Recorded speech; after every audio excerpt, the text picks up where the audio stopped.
날마다 솟는 샘물과 함께하는 오늘의 큐티 시간입니다.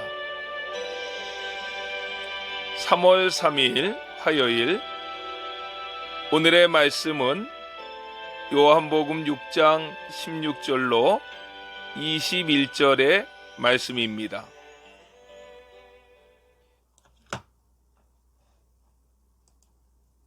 저물매 제자들이 바다에 내려가서 배를 타고 바다를 건너 가버나움으로 가는데 이미 어두웠고 예수는 아직 그들에게 오시지 아니하셨더니 큰 바람이 불어 파도가 일어나더라.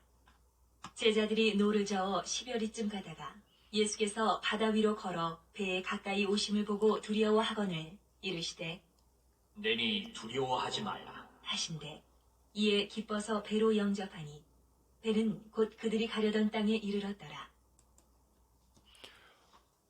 오늘도 말씀하시는 하나님을 만나 그분과 동행하시는 안천의 성도님들이 되시기를 바랍니다. 본문은 제자들이 배를 타고 벳세다에서 가버나움으로 가다가 갈릴리 바다 가운데에서 풍랑을 만나 죽을 고생을 할 때에 주님께서 바다 위를 걸어서 찾아오신 사건입니다. 본문의 말씀은 조금 차이는 있지만 마태복음 14장 22절로 33절과 마가복음 6장 45절로 52절 말씀에서도 나옵니다. 마태의 기록을 보면 베드로가 예수님 계신 바다 위로 걸어가려다가 실패했다는 이야기가 덧붙여져 있습니다. 주님께서는 벳세다 광야에서 보리떡 5덩어리와 물고기 2마리를 가지고 장정만 5,000명, 여자와 어린아이, 노인을 합하면 약 15,000명 이상 되는 사람들을 배불리 먹이고도 12바구니가 남게 하는 이적을 베풀어 주셨습니다. 놀라운 이적을 맛본 그곳에 모인 군중들은 예수님을 왕으로 삼고자 했고, 군중들의 그런 기미를 눈치채신 예수님은 제자들을 재촉하여 배를 타고 가버나움으로 가라고 하신 후에 홀로 산으로 올라가셔서 기도하십니다. 주님의 명령을 받은 제자들은 주님의 말씀대로 배를 타고 바다를 건너가다가 큰 풍랑을 만나게 됩니다. 그들이 풍랑을 만났던 장소는 갈릴리 바다의 한가운데였습니다. 어떻게 알 수 있습니까? 19절 말씀을 보면 성경은 이렇게 언급합니다. 제자들이 노를 저어 10여리쯤 가다가 라고 말입니다. 10여리라고 하는 말은 약 5km 정도 되는 거리입니다. 갈릴리 바다의 폭은 약 10km 정도 된다고 합니다. 그러므로 10여리라는 말은 제자들의 배가 그 갈릴리 바다 정 가운데 있었다는 것을 우리에게 보여줍니다. 앞으로 갈 수도 없고 뒤로 후퇴할 수도 없는 그 갈릴리 바다의 정 가운데에서 제자들은 큰 폭풍을 만나 고생을 하고 있었던 것입니다. 그리고 이들은 예수님이 오시기 전까지 오랜 시간 폭풍과 더불어 싸워야 했습니다. 어떻게 알 수 있습니까? 제자들이 오병이어의 기사이적 사건을 경험한 후에 예수님과 헤어져서 배를 탄 것은 아마도 초저녁쯤 되었을 것입니다. 그런데 제자들이 큰 풍랑을 만나서 얼마나 오래 고생을 했는지를 마태복음에서는 의도적으로 알려주고 있는데 마태복음 14장 25절 말씀은 이렇게 말씀합니다. 밤 사경에 예수께서 바다 위로 걸어서 제자들에게 오시니 라고 말합니다. 밤 사경이란 오늘날 시간으로 환산하면 새벽 3시서부터 6시까지를 가리킵니다. 이 말은 그들은 풍랑으로 인하여 밤새도록 온갖 고초를 다 겪었다는 것을 암시합니다. 제자들이 이처럼 풍랑을 만나 죽도록 고생을 한 것은 주님의 명령에 순종했던 결과입니다.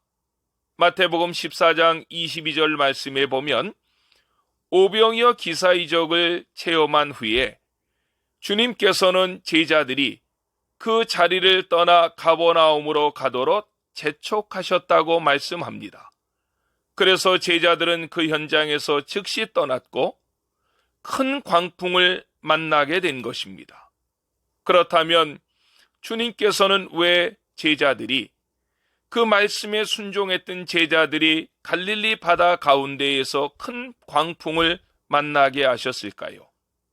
그것은 다시 한번 제자들에게 그분이 하나님의 아들이 되심을 드러내고 그 제자들을 강하게 훈련시키시기를 원하셨던 것입니다.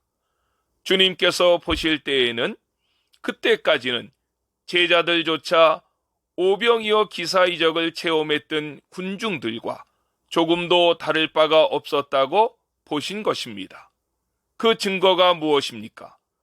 마가복음 14장 26절 말씀을 보면 바다 위를 걸어오시는 예수님을 바라보면서 제자들이 유령이라고 소리를 지릅니다.